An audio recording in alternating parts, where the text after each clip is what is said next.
Hello, everybody. Scott Golden here with the Pro Wrestling Logic YouTube channel, and we are going to discuss NXT for the 17th of June 2020. And if you're new here, please like, subscribe, comment below. Can't believe we're almost to 30,000 views since the start of the channel just over 3 months ago. That's a totally awesome thing, and I'm grateful to each and every one of you for making that happen. It's always awesome to see a project come together. Is it where we want to be? No, which is why we need you to subscribe.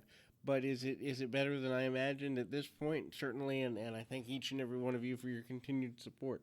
As far as NXT goes, man, this show was, wow, flatter than a desert in July. I just, wow. I remember when NXT was can't miss television, and obviously being laid up for almost a year and a half, let's call it. I didn't see probably a good bit of at least 6 months of NXT, but I've been watching since the beginning of the year. I would say 90% of every week, and this program is getting just abysmally sad in terms of they're not putting forth characters that I care about, that I'm invested in, that I want to see or need to see more of. They're putting forward decent in-ring matches, but as much as they want to say, or executives in WWE want to say that AEW is just an NXT ripoff or whatever, and I've heard that comment before. The problem is AEW in less than a year is doing it better than NXT, who's been doing it for 5 or 6 years, and that it speaks to, and it's not a dig at the talent. They have amazing talent on NXT that are being miscast or under promoted or something. There's some stuff I like on here. The Keith Lee segment I liked a lot. The Tim Thatcher segment, they're doing really cool things with him. But over half this program, I literally was looking and going, why should I care about the match you're putting in front of me? What have you done with the characters that should make me go, I need to see this next week? Anyway, we open the show with a tag team title match. I find that ironic. I mean, to me, like, AEW opens with a tag team championship match. NXT does same. Coincidence? Maybe. But who's to say that, somebody didn't hear that one promotion was doing it so the other one did it at the same time? To me, it's ironic that they open with the same style of match from the beginning. Maybe that's a little too conspiracy theorist, but to me, I remember the Nitro days when Vince and Eric would watch each other's programs to take commercials at certain times, and I'm really starting to believe that Vince and company are more affected by the AEW brand than they're letting on. Anyway, Imperium, Marcel Bartel and Fabian Eichner defeat Breezango, Tyler Breeze, and Fandango to retain the championships. From a match standpoint, this was fine. If you like either team, go out of your way to see it. Cool, good deal. But you've spent the last, 2 or 3 weeks pushing the return of Breezango, and then you have them lose here. Build it up. Give me 6 weeks. Give me 8 weeks. Give me something to where, a returning team has to fight, and it looks like they might actually win the championships. Now, I know the argument's going to be that Imperium has, in fact, only had the championships for a little while, but at the same time, I was looking for Danny Burch and Oni Lorcan here. I wanted to see them because I figured that would be harder hitting style. You sell me on Breezango, and then you squash them like they don't matter. So why did you bother, doing the vignettes? Why did you bother doing anything with it if you're just going to throw them away? To me, it's all about it's all about business and money, and having run multiple businesses in my life, if I'm not going to get a return on my investment, I'm not going to make the investment. It's a very simple business principle, and they're not setting up to do that. Anyway, Breezango spoofed the champion's entrance. They used a mock-up uh, of the champion's entrance music. Uh, Eichner in control, working the arm of Breeze. Breeze has been so wasted in WWE, and when I say wasted, what I mean is, you know, go back to the original takeover. I think it was the original takeover back in 2014, maybe 15. But anyway, 6 years ago, and he's in there with Jushin Liger. He's in there with a legend, and he's having an amazing match. And now he's struggling in an opening match on NXT 5 or 6 years later. Wrestling is episodic storytelling. If guys and ladies aren't moving forward, then you're wasting them. And I get that not everyone can be a main event star. I get that, but at the same time, when you have a guy who's athletically gifted like Breeze, to throw him away when you have other lugs on staff that don't have that ability to adapt to others just doesn't make sense to my brain. Never will. Anyway, Breeze hits a cactus clothesline. They both go flying to the floor. Bartel then joins his teammate, and they double team. Breeze slashing and clashing into the plexiglass, which begs the question, why have the plexiglass if we're going to treat it, like something to beat up upon at least 3 times every program? The first time you do it, cool. The second time, okay, maybe you did it different. By the third or fourth time, it's like, why have it there if you're just going to use it as a weapon? Doesn't make sense. And also, if you assume that the majority of your fans are watching most of your programming, which you should want to assume, if you're doing it right, they should be. They've seen guys and girls bouncing off the plexiglass before. They're bored with it. Move on to something else. Anyway, so Emporium keeps Breeze in their corner. Then we move on to Fandango goes nuts after grabbing a tag, which is good. I still can't quite get Fandango as a babyface, but that's just me. That character to me has always been heelish, but if they don't care, I shouldn't care. So Fandango does a tope to the outside. Flip dive before the commercial. Yay, everybody can do fancy flips. Woohoo! And then the champions return to the advantage when we return from commercial. Eichner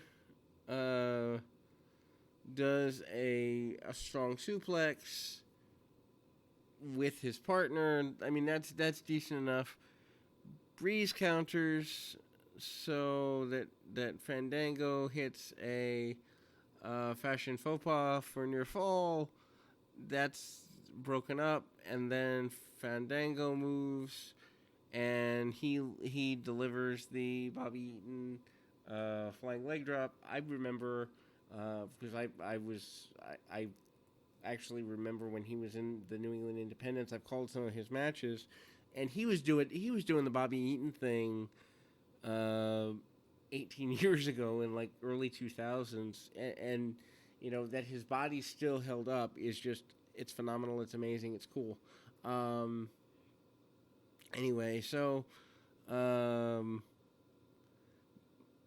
Malcolm Bevins is out. He leaves his team out, and Oney Lorcan and Danny Burch come out, and they begin brawling with Bevins' team. Breeze is knocked off the apron, and he's knocked into the teams that are brawling at ringside. Meanwhile, Fandango rolls up Bartel. Bartel's not the legal guy, so Eichner comes in and catches him with a DDT, covers him for the pinfall. I don't know. I mean, again, this finish makes Breezango look like they're not a cohesive unit. It makes me wonder why they go to the trouble of the vignettes. It makes me wonder where you go with them now. Anyway, Velveteen Dream interview. He comes out with a picture that Dexter Lumis supposedly drew. The picture shows Lumis and Dream as future champions in the tag team ranks. He has no interest in this. He calls the artwork a misunderstanding, and Dream goes to get help from Lumis at TakeOver, but he doesn't see that as a big deal. They've returned the favor for each other, but the Dream is a solo act. So, let's get this right. So, Dream, who I don't get the gimmick, I think he's supposed to be Prince meets Dusty Rhodes meets somebody else. Like, I don't get it, but anyway. But he's just been beat up for several months by Adam Cole and friends. And so now he has someone who wants to be his friend, and he no longer cares about having one. I mean, again, where's the logic in if you've been beat up by a gang of people for an extended period of time, aren't you going to want as many friends as you can have? At least that's the logic I would have. Like, I'm getting beat up by multiple people. Let me make some friends so I can be protected here. Anyway, Damian Priest, another gimmick I don't get. Killian Dane, haven't seen him in a while. Priest pins Dane after delivering the Reckoning, which is basically the Crossroads under another name. So, I guess Priest is kind of a babyface now. That's what they're supposedly putting forward. He sells his back early. Dane goes after it. And then Dane begins to work him over for quite a while. Priest fights back and then gets on the receiving end of several suplexes. Priest sidesteps a charge into the corner, starts to make a comeback. Dane with a flurry of punches and kicks and other strikes, and then Priest gets a 2 count after delivering a flying forearm. Dane uses the crossbody, which is the best thing he does. A guy his size doing a crossbody out of nowhere, always impressive. Priest fights back and hits the Reckoning before getting the win. Again, I don't get what Priest is supposed to be, and so I don't care. Babyface or heel, who is he, why is he, what is he, where is he going? Like, these are really basic story questions that even if we take it out of wrestling context, if you had a character that you couldn't do the 5 basic questions, who, what, when, where, and why, on any television show, an episodic television show, you'd say it was bad writing, but somehow in wrestling, because, we've got 70 guys, we've got 20 women, we can't have stories for everybody. Well, then get rid of some people and focus on however many stories you can tell on a consistent basis, because otherwise it's an insult to the efforts of the talent. Anyway, Aaliyah with Robert Stone defeats Zing Lee. So, not a bad match. Stone comes out. He gets on the apron. He's still looking like a homeless hobo, which, if I'm a manager, looking like a homeless hobo is probably not good for my career. He vomits everywhere. He vomits on Lee, and she's distracted by this, being puked upon. So she gets rolled up by Aaliyah, and Aaliyah gets the pinfall. There's a mess up by the referee in here to where they actually have to go to the pinfall twice. Stone falls off the apron post-match. Aaliyah tries to cheer him up by saying she had won the match. So Aaliyah is so inept as a character that she would go to a drunk or high or combination guy for advice. Where is her career going if that's her idea? Again, these storylines just make the talent look like they can't mentally function, and I don't know, oh, it's just entertainment. Well, wait a second. If it's just entertainment, then none of it matters, and we shouldn't care who wins and loses. At some level, you've got to treat it at least 50% like sport. And I fail to see how any athlete in a sport would act how some of these athletes act. You have to have some level of consistency for things to work. Hey, I get to compliment something. Now, up next is a vignette of Tim Thatcher. He's torturing people, kind of like Stu Hart used to do in the dungeon all those years ago. He's teaching at the same time.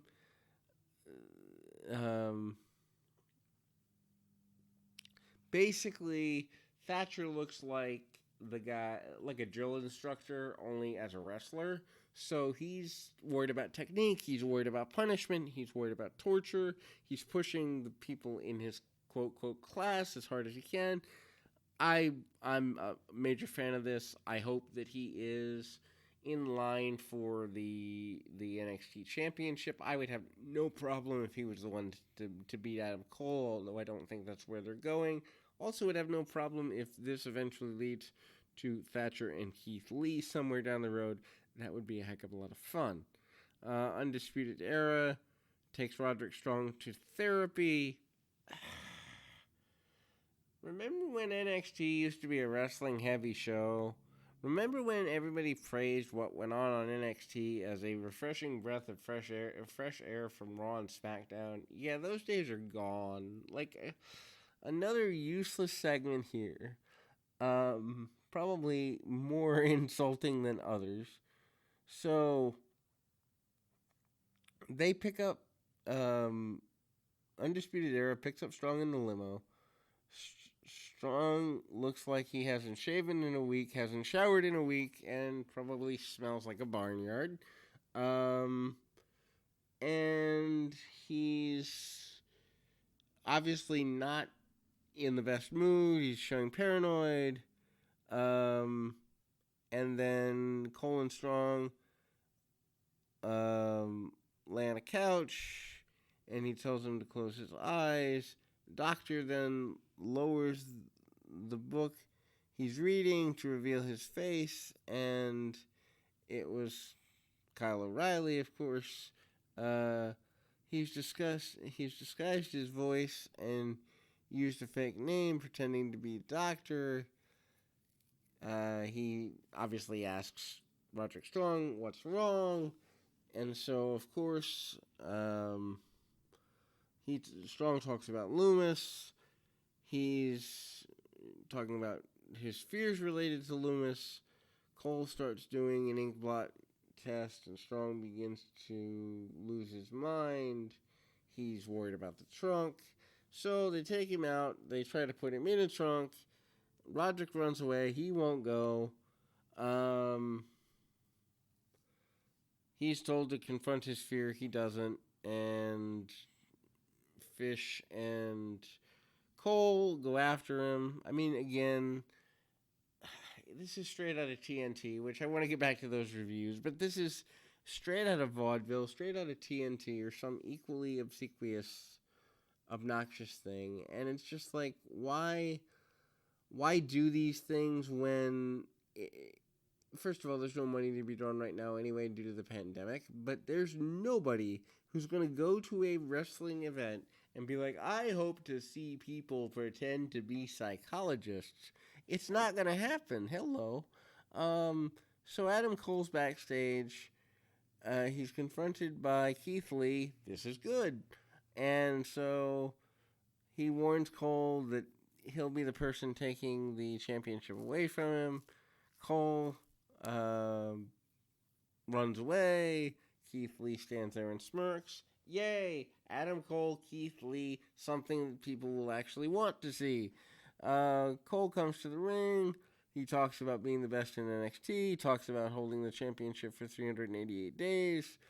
Cole brings up Karrion Kross. Cole says that Kross had to work his way up the ladder. Kross last week confronted Cole, and they closed the show to kind of, tease those two going at it. Cole went forward. He addresses Keith Lee. Cole says he has his eyes on the North American Championship, and he says he can be referred to as Champ Baby. Please, no. Adam Cole's good, but I don't want to see him with 2 belts. This is unnecessary.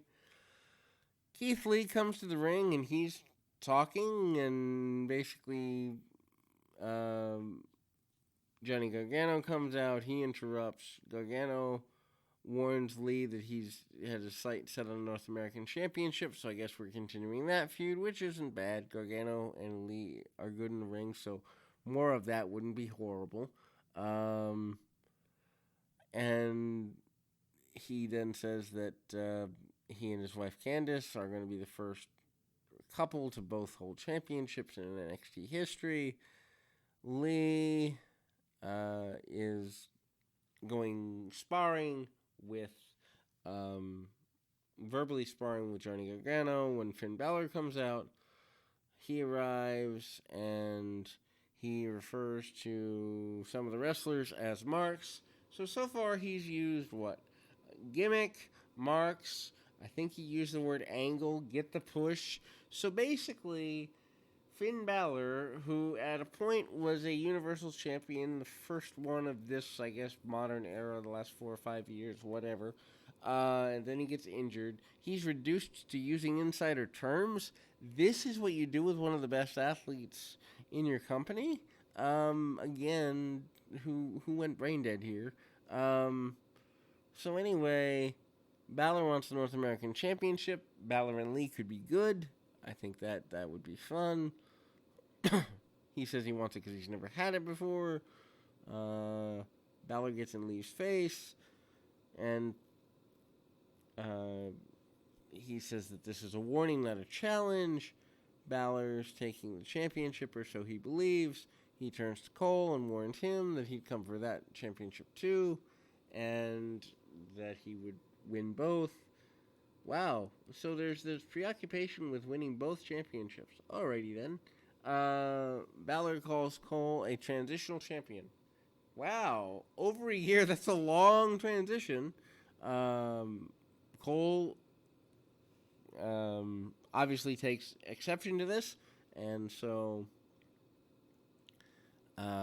they're about to go at each other. Regal approaches the ring, or he appears on the video screen. He says that he's set up a triple threat match for next week for the North American Championship, with Lee defending against Balor and Gargano. So the disadvantage against the champion here. The winner of that match faces Cole on July 8th in a champion versus champion match with both championships on the line. July 8th. That's a few weeks away. That happens to be the second night of AEW Fyre Fest. And so they can say all they want that they're not trying to counter-program, but a match that big being given away that quickly screams counter-programming. And it's annoying because, if they were a reputable company, if WWE was a reputable company, they would go on their conference calls and be honest with their shareholders and say, look, this AEW thing, they are competition to us. We've got it under control. We've got it. We'll make it happen. But they're competition, and they're the most competition we've had in almost 20 years. But we're going to win. We're going to stomp them. We're going to whatever. Instead, they pretend like it's not competition, and they just look like they're senile to not see them as competition. Now, some people would say that AEW being a main brand for a company, and NXT being, I guess, the C-level brand, a win over that shouldn't be that much a big deal. But I look at this another way. The fact of the matter is, approaching, let's call it 850,000. AEW in a year has drawn half of the ratings that Raw and SmackDown get on a weekly basis. In less than 1 year, they've done this. Now, imagine 2 or 3 years down the road, if they continue to program well, if they get new stars, there is a reasonable thought that within 3 to 5 years, AEW could beat any of the WWE brands, and anybody in WWE who doesn't believe that's possible is lying to themselves. Yes, it's a marathon, not a sprint. But the fact of the matter is, the ignorance of not treating it like this is a competition, war if you prefer that term, because Vince likes to think of himself as some sort of general, you're just out of touch. Anyway, Dakota Kai with Raquel Gonzalez defeats Caden Carter. I like Caden Carter. I don't get the hype on Kai, to be completely honest. That Raquel Gonzalez, athlete, one heck of an athlete.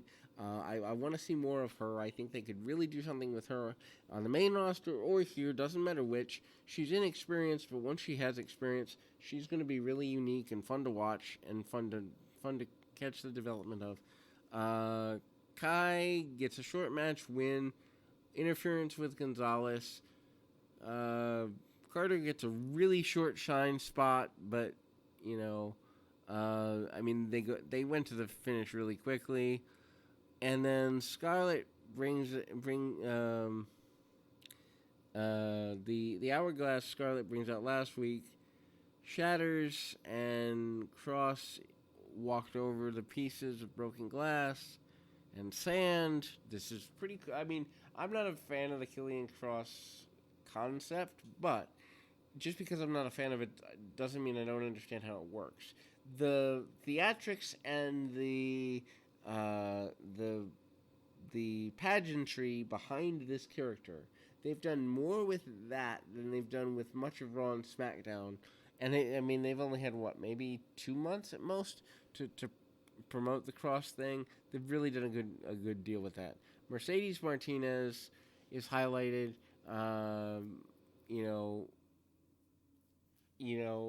Mercedes is someone that I've had the pleasure of calling matches for. Probably one of the most underrated women in the last 20 years. She's phenomenal, and I really hope they give her a chance to shine before her body gives out. She's been around for 20 years. That happens no matter who you are. But I really hope they give her a chance to do some cool stuff. Bronson Reed defeats Leon Ruff. Ruff has done quite a number of squashes here. I don't know if that means he's technically a contracted talent. He's a student, what he is.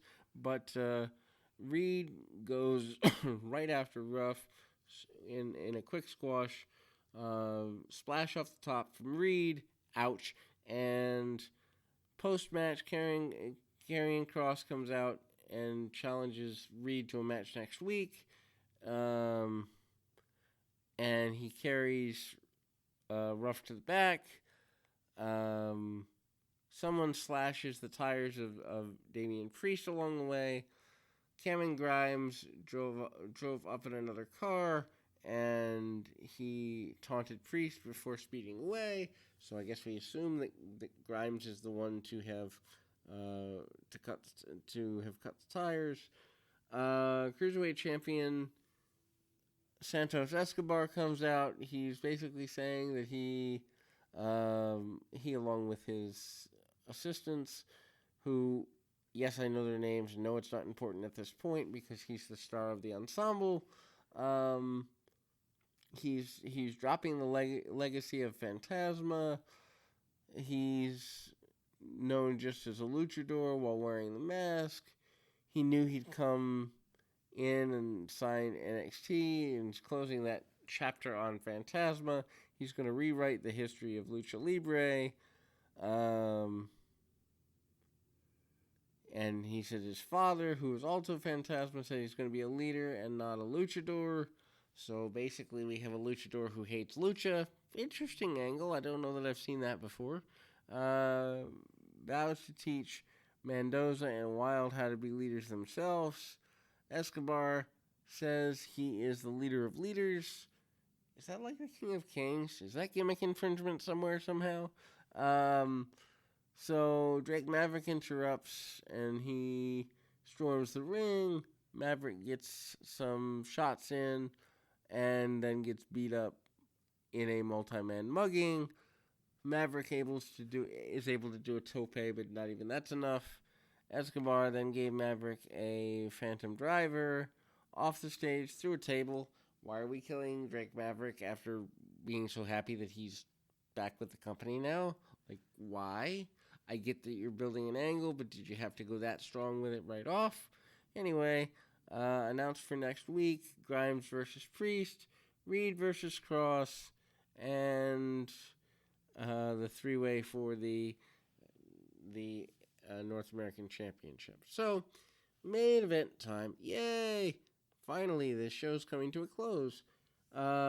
We've got Sasha Banks and Bayley defeating Shotzi Blackheart and Tegan Nox. They retain the championships as to be expected. Man, Bayley and Banks are just they're so much fun. They're enjoyable. They're fun. They're a good time. Basically, the story is good guys get some offense, bad guys cut them off. They do this for the majority of the match. Match goes through a commercial, build to a hot tag for Shotzi Blackheart. I've seen Blackheart on the indies over the last few years. She's phenomenal. I really hope they do something with her that builds her up to eventually being like the one to lead the brand for a bit. Maybe even if that takes a year and a half, I'm good with that. So Shotzi goes nuts. She nails Banks with a back suplex for a near fall. She misses a drop kick. Banks capitalizes, hits a running Meteora, and that's off the apron to the floor. Youch. Blackheart makes a comeback. She tags in Nox. Nox is another talent that probably good, technically sound, but I don't get the hype. So they do double team cannonball splashes. Nox hits a choke slam. Banks onto Bayley is the way that goes. So they basically stack the champions up. And Blackheart follows that up with a springboard dive to the outside. Don't really get why. Dive for the sake of dive. Dive. More double team from the challengers. Saved by Banks. Everybody is down. We go into the final few minutes of the match. Banks counters a Doomsday device and gets down with a missile dropkick. Banks kicks out and transitions into applying the bank statement.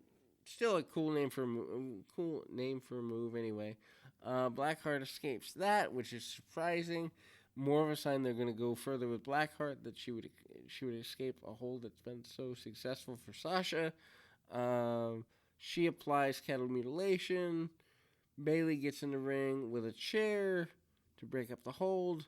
Nox cuts her off, took the chair, and then the referee caught Nox holding the chair. He yells at her for that, and while the ref has his back turned, Bayley breaks up the submission. Banks then applies the bank statement again. Blackheart taps out. So, Banks and Bayley still look strong. Banks and Bayley are celebrating in the ring after the match when the women's champion, Io Shirai, makes her way out. She runs in to attack them both. She suplexes them, hit them with a running knee. There's a missile dropkick in there for their trouble too. And she clears the ring to stand tall. Question, how come the babyface in Io Shirai feels the need to run in on the heels and outnumber them? Again, logic hole in closing the show that way. I don't get it. In any event, like I said, the tag match is good. The Keith Lee stuff is good. Like I said, the main event's decent. The Timothy Thatcher thing, but that's like 3 segments. The rest of the show you could throw away and not really miss much. And if you are in a competition, Shouldn't like every segment count for something, or at least that's your goal? Anyway, that's that. We are gonna get Impact up. We're gonna get AEW Dark up. We are gonna go back and do some Superstar stuff. Hopefully, more consistency from the channel. That's my goal for the next little while. Don't know how that's gonna go, but it's the goal anyway. Until next time, keep your feet on the ground, your mind in the moment. Until next time, everybody.